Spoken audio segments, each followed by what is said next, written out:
What is going on, guys? It is the Coaster Crusader here, and today we are taking a road trip up to the Meadowlands to check out the new American Dream Mega Mall. Just gotta get through this rush hour traffic first.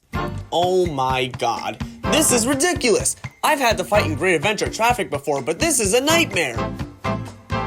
Okay, we finally got out of that mess, so let's check out this mall. Well, the mall looks beautiful so far. Love the aesthetics and architectural look of it. Looks very futuristic with all the lights and highlights around it. I also assume these blank walls covered in murals are gonna be stores. Over there's a theme park. Now, I did hear a scary report from someone that some of the attractions were closed yesterday, but I am praying stuff is gonna be open today.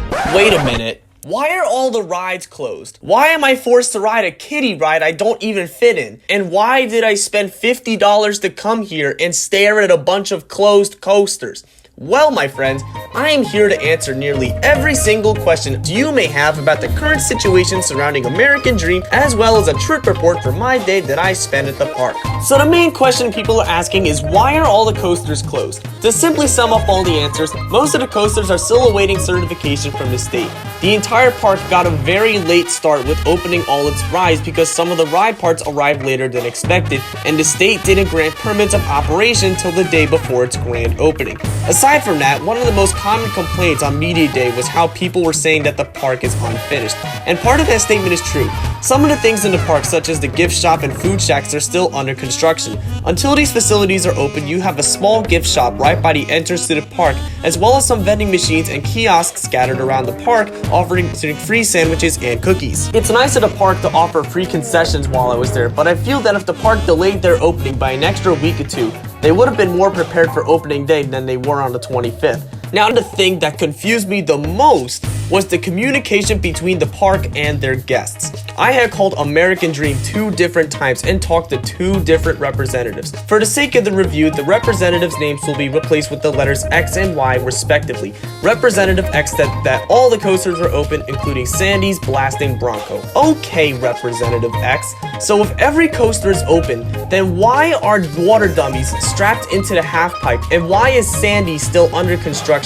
I knew this statement was fishy after my friend informed me about his day while attending the park's opening for the media. I called again, and this time I talked to Representative Y. She said that every coaster but 3 of them are open because they're waiting on certs from the state. This was the most accurate one I talked to on the phone. And while this statement was accurate, I read a post from someone who went to the park the same day I called. This person said nothing was open because the state revoked the temporary permits to operate Slime Streak and Shellraiser. So now it's the day before I'm supposed to go. I'm confused and nervous about the day ahead of me, and now I don't even know what's going to be open. I feel like American Dream could have been more up to date on their info when it comes to coaster closures, or at least update their guest service representatives. The first thing I did when I got to Universe was I talked to admissions about the whole situation because I wanted to know what was going on. The staff there is super friendly and was more than happy to help me out. Even inside the park, I noticed how friendly the employees were. They seemed to be happy while working there and was very outgoing in general. But going back to the ticket situation though, he gave me 2 comp tickets for me to come back to the park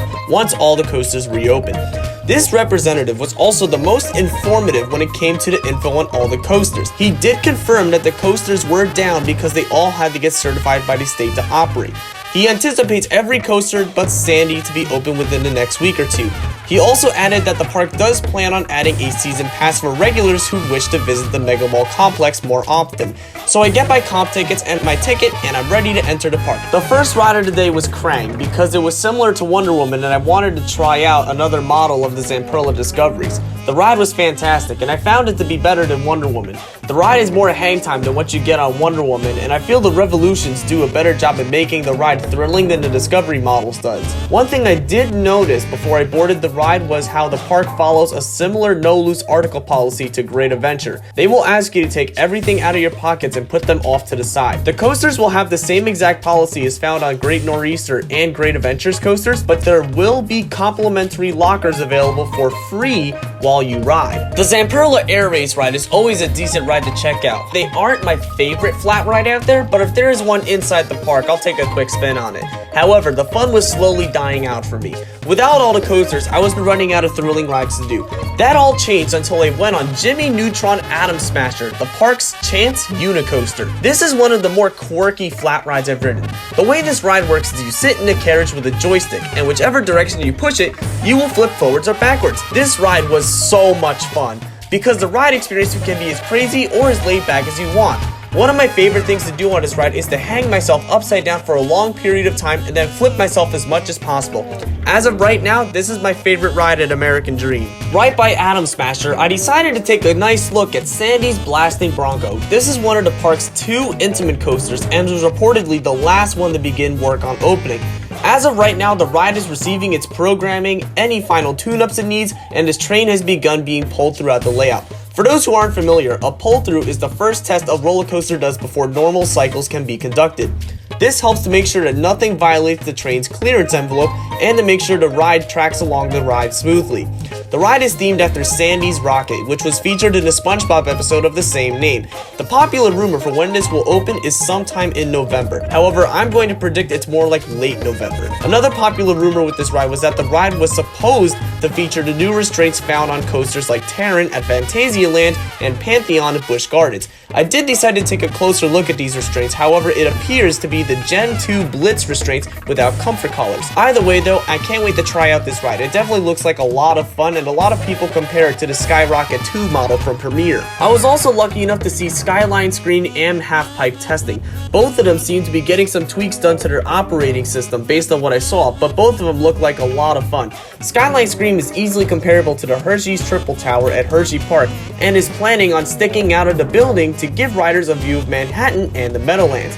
The Halfpipe, on the other hand, is comparable to the Avatar ride featured at Mall of America, the only difference being themed to Fairly Odd Parents, newer LSM technology, and the same restraint system found on Sandy's Blasting Bronco. I was also lucky enough to catch Shellraiser running a couple of test cycles. Here's a little bit of footage that I managed to grab of the ride. It looks like a ton of fun, and plenty of my friends who have ridden it said it's a fantastic ride. Unfortunately for me though, Shellraiser did not open for the rest of the day. After doing some filming with the ride and marathoning Atom Smasher, eventually it got to the point that there was nothing left to do at the park except squeezing into the small kiddie rides, so I called my dad and we left for home. Overall, I did have a great time at American Dream. As mentioned above, the mall looks beautiful and both Krang and Atom Smasher were huge redeeming factors for this park. Otherwise, I would have left as soon as I rode every non-kiddie ride there.